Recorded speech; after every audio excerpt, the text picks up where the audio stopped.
brand new Newport Brewing Company with owner and manager Brody Beckstead, which opens August 24th for the first time. After months of construction, the brewery, along with the accompanying restaurant, the Anchor at Newport Brewing Company, is opening its doors. We're here with Brody. Brody, how do you feel about opening this new brewery?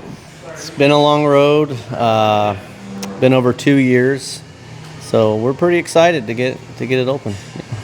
And what's the capacity of this building?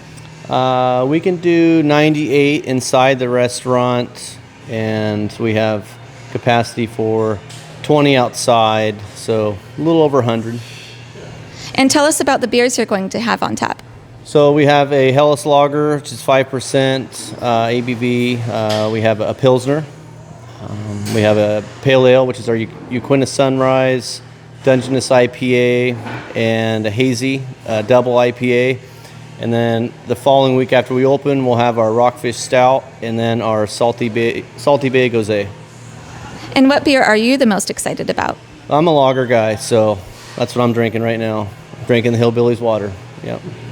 And for those who don't like beer, what's going to be served up for them? We have some non-alcoholic beverages. We have a full bar, all the alcohol, wine. We have hard seltzers too. So it's a restaurant as well with the brewery. And tell us about the food menu. The food menu, we kind of wanted to touch base on the staples, and then we wanted to kind of do something different. We have some really good rice bowls. Our appetizer menu, I think we have 12 on our starters and appetizers. We have a different style chowder, which we call the Anchor Chowder. And I think everybody's going to be really happy with our menu.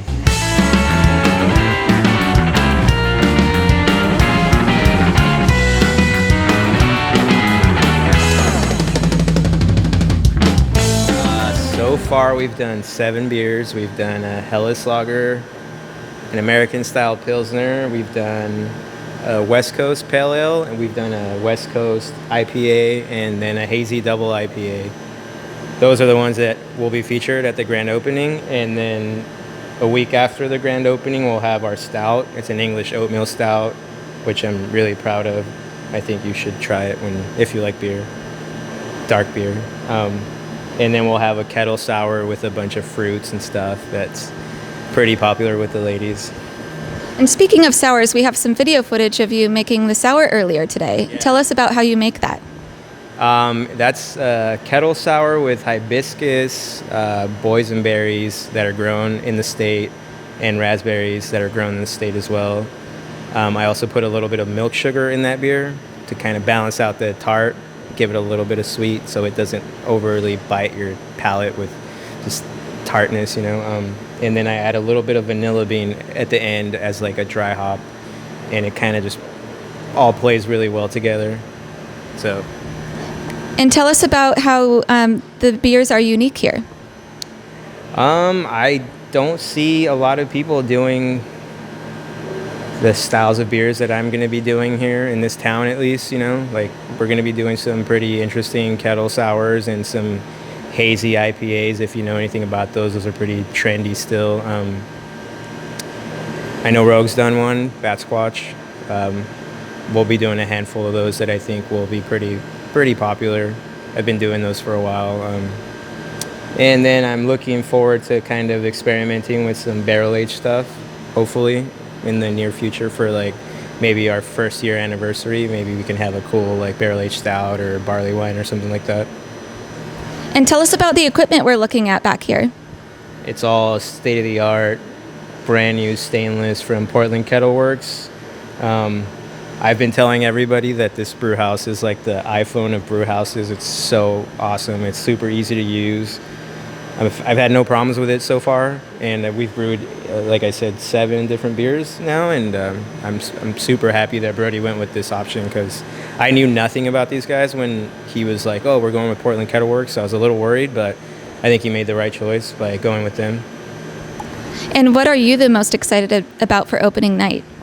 I'm just excited that we're finally opening. This has been a long time coming. We've been working on this project for a few years, especially Brody. He's been putting in so much time and effort into every single little thing, every single little detail. I love brewing, so I love people trying my beers and getting their input and getting better at it, and just it's all I want to do. There's nothing else I want to do with my life.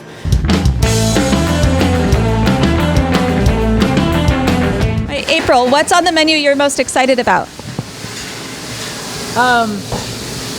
What's on the menu I am most excited about?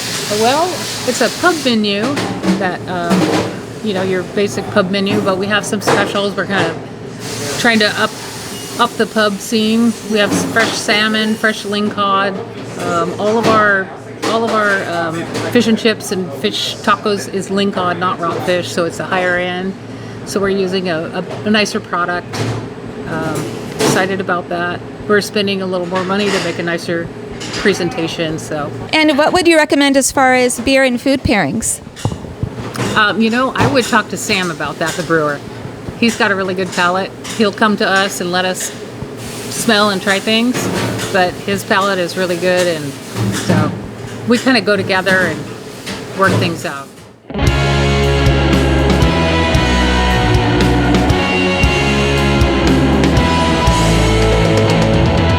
And what are you the most excited about after opening? Just for it to be over. No, we have plans to expand, add more tanks, add a canning line, more distribution. This is just a start, really. But we're excited just to get it out to the public. It's been 2 years. They've been really patient, so we're excited to let everybody try it out, get some feedback, see where we need to improve, and go from there.